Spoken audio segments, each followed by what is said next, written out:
Terkait penetapan daftar caleg tetap DCT yang dilakukan KPU Palembang, pemerintah Kota Palembang akan segera melakukan penertiban alat peraga kampanye APK yang dipasang sembarangan oleh para caleg dimulai dengan pendekatan persuasif.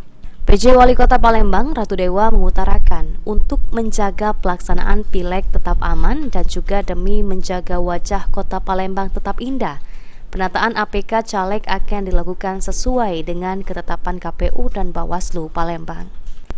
Perda di mana APK tidak boleh dipasang di tiang listrik maupun pohon, juga Perwali nomor 17 tahun 2017, di mana billboard dan reklame bukan diperuntukkan bagi pemasangan APK. Meski begitu, pelanggaran sendiri masih akan dilihat terlebih dahulu di lapangan, guna memberikan pendekatan persuasif bagi caleg bersangkutan. Ada yang memang perda dan ada PKPU-nya. Dan nanti ini tentunya kita lihat pelanggaran yang ada di lapangan.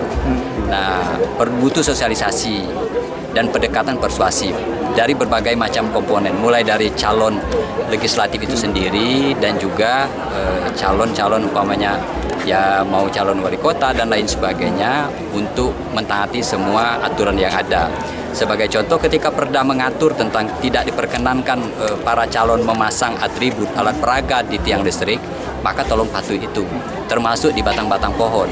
Nah, ini saya sudah minta dengan Kesbang maupun Pol PP coba diadakan pendekatan persuasif dulu. Ditambahkan Ratu Dewa, untuk saat ini belum ada tempat khusus untuk peletakan APK dan masih menunggu arahan dari KPU Palembang seperti apa mekanisme pemasangan APK. Sandi Pratama, PAL TV.